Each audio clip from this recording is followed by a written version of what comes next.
ಎಲ್ಲರಿಗೂ ನಮಸ್ಕಾರ. ನನ್ನ ಹೆಸರು ಗುರುಮೂರ್ತಾಚಾರ್ ಅಂತ. ನಮ್ಮ ಪೂರ್ವಜರೆಲ್ಲ ಯಾವ ಥರ ಮಾಡ್ತಿದ್ರು ಅಂದರೆ, ಯಾವುದೇ ರೀತಿ ಎಲ್ಲೂ ಅಂಗಡಿಯಲ್ಲಿ ಹೋಗ್ಬಿಟ್ಟು ಅಥವಾ ಯಾವುದೇ ಮಾರ್ಕೆಟಲ್ಲಿ ಹೋಗಿ ಎಲ್ಲೂ ತರ್ತಿರ್ಲಿಲ್ಲ. ಸೊ ಇದೇನಾಗ್ತಿತ್ತು, ಕೆರೆಯಲ್ಲಿ ನ್ಯಾಚುರಲಾಗಿ ಸಿಗೋವಂಥದ್ದು. ಸೆಪ್ಟೆಂಬರ್ 7ನೇ ತಾರೀಕು ಭಾದ್ರಪದ ಚತುರ್ಥಿ ಗಣೇಶ ಹಬ್ಬ ಬರುತ್ತೆ.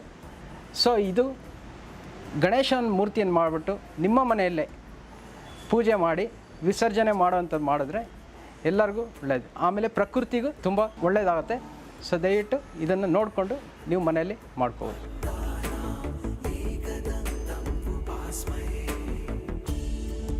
ಮಣ್ಣು, ಹತ್ತಿ, ಆಮೇಲೆ ಇಲ್ಲಿ ನೀರಿದೆ, ಆಮೇಲೆ ಇದು ತೆಂಗಿನ ಕಡ್ಡಿ, ಆಮೇಲೆ ಜೊತೆಗೆ ಮನೇಲಿ ಬ್ರಷ್ ಇರುತ್ತೆ, ಮಕ್ಕಳು ಪೇಂಟ್ ಮಾಡೋದಕ್ಕೆ ಅದಕ್ಕೆ ಯೂಸ್ ಮಾಡ್ತಾ ಇರ್ತಾರೆ, ಆ ಬ್ರಷನ್ನು ತಗೊಳ್ಳಿ. ಸೊ ಇದೊಂದು ಕಡ್ಡಿ, ಕೆಳಗಡೆ ಒಂದು ಶಾರ್ಪ್ ಥರ ಮಾಡ್ಕೊಳ್ಳಿ, ಈ ಥರ ಕಡ್ಡಿ, ಈ ಥರ ಒಂದು. ಆಮೇಲೆ ಇದು ಐಸ್ ಕ್ರೀಮ್ ಕಡ್ಡಿ.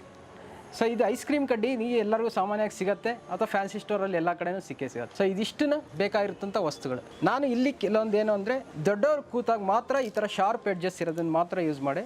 ಸಣ್ಣ ಮಕ್ಕಳು ಇದ್ದಾಗ ದಯವಿಟ್ಟು ಬೇಡ.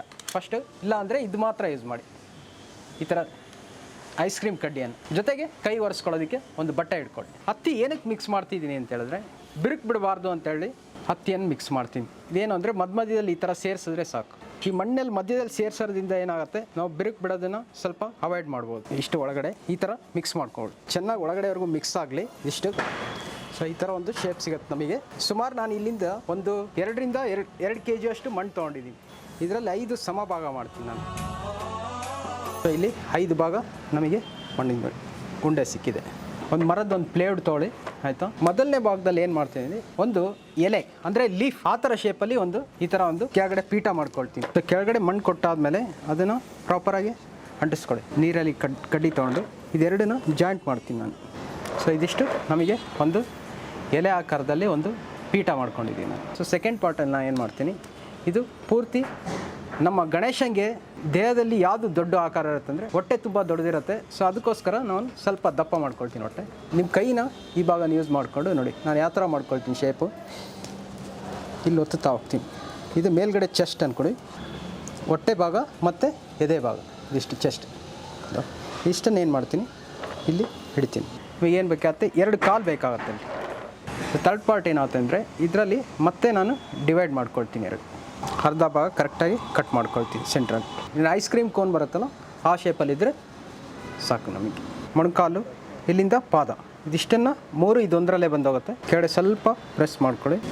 ಅದೇ ರೀತಿ ಇನ್ನೊಂದು ಭಾಗ ಇದೆ ಇಲ್ಲಿ, ಇದನ್ನು ಸ್ವಲ್ಪ ಕಟ್ ಮಾಡಿಕೊಂಡು ಸಣ್ಣದು ಮಾಡ್ಕೊಳ್ಳಿ. ಕರೆಕ್ಟ್ ಇದು ಸ್ವಲ್ಪ ಬೆಂಡ್ ಮಾಡ್ಕೊಳ್ತೀನಿ ಇಲ್ಲಿ ಎಲ್ ಶೇಪಲ್ಲಿ. ಸೊ ಮತ್ತು ಕೆಳಗಡೆ ಪಾದ ಅಂದರೆ ಇಲ್ಲಿ ಸ್ವಲ್ಪ ಪಿಂಚ್ ಮಾಡೋಕ್ಕೆ. ಮತ್ತು ಹಿಂದ್ಗಡೆ ಭಾಗದಲ್ಲಿ ಮತ್ತೆ ಏನು ಮಾಡ್ತೀನಿ, ನಾನು ಇದನ್ನು ಜಾಯಿನ್ ಮಾಡ್ಕೊಳ್ತೀನಿ.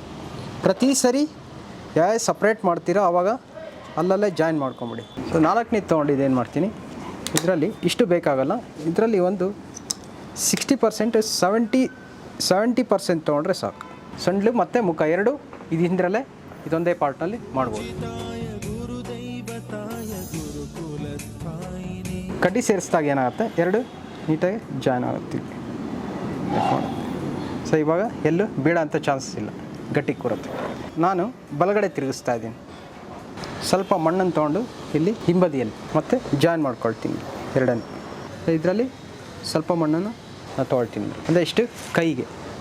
ಸೊ ಇರುತ್ತಾ ಸಮಭಾಗ ಈ ಥರ 2 ಉಂಡೆ ಮಾಡ್ಕೊಂಡು ನಾನು 2 ಕೈ ಮಾಡಿಬಿಟ್ಟು ತೋರಿಸ್ತೀನಿ. ಒಂದು ಆಶೀರ್ವಾದ, ಇನ್ನೊಂದು ಮೋದಕ ಹಸ್ತ. ಫಸ್ಟು ಬಲಗಡೆ ಕೈ ಮಾಡ್ತೀನಿ ಅಂದರೆ ಆಶೀರ್ವಾದ. ಎಲ್ ಶೇಪಲ್ಲಿ ಬೆಂಡ್ ಮಾಡಿಕೊಂಡು,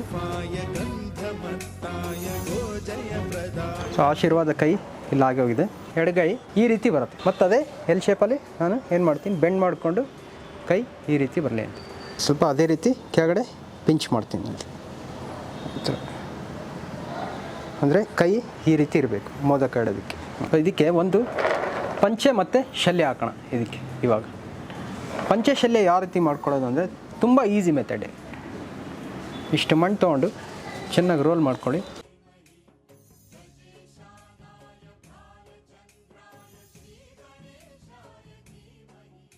ಇಷ್ಟು ಮಾಡ್ಕೊಂಡಾದ್ಮೇಲೆ ಸಣ್ಣದರಿಂದ ದೊಡ್ಡದಾಗಲಿ. ಆಮೇಲೆ ಇಲ್ಲೂ ಅಷ್ಟೇ, ಈ ಕಡೆ ಪಂಚೆ ಭಾಗದ ಕೆಳಗಡೆ ಜರಿ ಥರ ಇರುತ್ತೆ. ಸೊ ಅದಕ್ಕೆ ಒಂದು ಶೇಪ್ ಕೊಡ್ತೀನಿ ನಾನು. ಆಮೇಲೆ ಇಲ್ಲಿ ನರಿಗೆ ಇದಿಷ್ಟನ್ನು ನಾನು ಇಲ್ಲಿ ಅಂಟಿಸ್ಕೊಳ್ತೀನಿ. 2 ಕಡೆ ಶಲ್ಯ ಆಗಿದೆ. ಆಮೇಲೆ ಇಲ್ಲೊಂದು ಪಂಚೆ ಬೇಕಾಗುತ್ತೆ ನನಗೆ. ಪಂಚೆಗೆ ಶೇಪ್ ಅದೇ ರೀತಿ ಮಾಡ್ಕೊಳ್ಳಿ ಸರ್.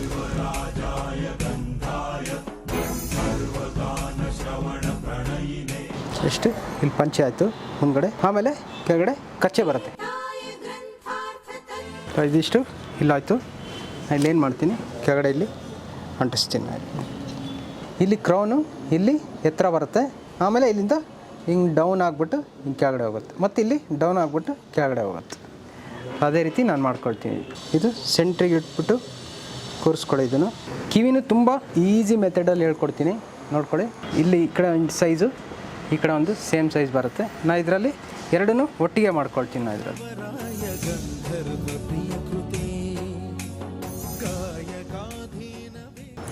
ಎರಡು ಅಂಟಿಸಾದ್ಮೇಲೆ ಹಿಂದ್ಗಡೆಯಿಂದ ಮತ್ತೆ ನಾನು ಏನು ಮಾಡ್ತೀನಿ, ಸ್ವಲ್ಪ ಮಣ್ಣು ತೊಗೊಂಡು ಇಲ್ಲಿ ಅಂಟಿಸ್ಕೊಳ್ತೀನಿ. ಸೊ ಇಷ್ಟು ಮಣ್ಣು ತೊಗೊಂಡಿದ್ದೀನಿ. ನಾನು ಇದೇನಕ್ಕೆ ಅಂದರೆ ಕಿರೀಟದ ಮೇಲ್ಭಾಗಕ್ಕೆ ನಾನು ಇದಿಷ್ಟನ್ನು ಹಾಕ್ಕೊಳ್ತೀನಿ. ಸಣ್ಣದೊಂದು ಕೋನ್ ಮಾಡ್ಕೊಳ್ಳಿ ಸಾಕು. ಆದರೆ ಒಂದು ಕಡ್ಡಿ ಸೇರಿಸ್ಬಿಡಿ ಇದರಲ್ಲಿ. ಆಮೇಲೆ ಹಿಂದ್ಗಡೆ ಸ್ವಲ್ಪ ಗ್ಯಾಪ್ ಅನ್ನಿಸ್ತಾ ಇದೆ ಅಲ್ಲಿ, ನಾನು ಏನು ಮಾಡ್ತೀನಿ, ಸ್ವಲ್ಪ ಅಲ್ಲಿ ಮಣ್ಣು ಸೇರಿಸ್ಕೊಳ್ತೀನಿ.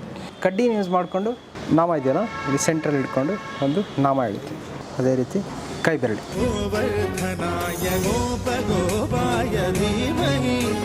ಆಮೇಲೆ ಕಾಲಿಗೂ ಅದೇ ರೀತಿ.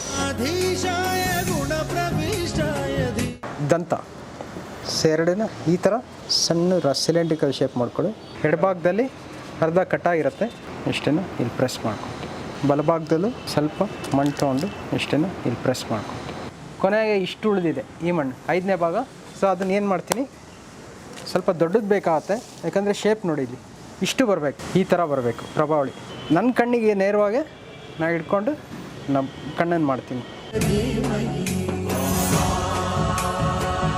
ಬರುವಂಥ ಸೆಪ್ಟೆಂಬರ್ 7ನೇ ತಾರೀಕು ಗಣೇಶ ಚತುರ್ಥಿ ಇದೆ. ಸೊ ಆ ದಿನ ಎಲ್ಲರೂ ಗಣೇಶನನ್ನು ಇಟ್ಟು ಪೂಜೆ ಮಾಡಿ, ಮನೆಯಲ್ಲೇ ಗಣೇಶ ಮಾಡಿ. POP ಗಣೇಶನ ಯಾವುದೇ ರೀತಿ ಪೂಜೆ ಮಾಡಬೇಡಿ. ದಯವಿಟ್ಟು ಮಣ್ಣಲ್ಲೇ ಮಾಡಿ ಅಂತ, ನಿಮ್ಮ ಮನೆಯಲ್ಲೇ ಮಾಡಿ ಅಂತ. ಆಕಾರ ಯಾಗಾದ್ರೂ ಬರಲಿ, ಫಸ್ಟ್ ಟೈಮ್ ಮಾಡ್ತಿದ್ದೀವಿ ಅಂತ ಹೇಳಿದ್ರು ಏನು ಅದ್ರ ಬಗ್ಗೆ ಏನು ತಲೆ ಕೆಡಿಸ್ಕೊಬೇಡಿ. ದಯವಿಟ್ಟು ಮಾಡಿ, ನಿಮ್ಮ ಕೈಯಿಂದ ಮಾಡಿಬಿಟ್ಟು ಅದು ಹೆಂಗಾದರೂ ಬರಲಿ ಆಕಾರ. ಸೊ ಗಣೇಶನ ರೂಪ ಇದ್ದರೆ ಸಾಕು. ಈ ಸಲ ಮಾಡಿ, ಪ್ರತಿ ವರ್ಷ ಅದನ್ನೇ ಮಾಡ್ತಾ ಹೋಗ್ದಾಗೆ ಸೊ ಅದನ್ನು ಇಂಪ್ರೂವ್ ಮಾಡ್ಕೋಬೋದು. ಇದಿಷ್ಟನ್ನು ಗಣೇಶನ ಮಾಡಿ ತೋರಿಸಿ ರೈಟ್. ಎಲ್ಲರಿಗೂ ನಮಸ್ಕಾರ.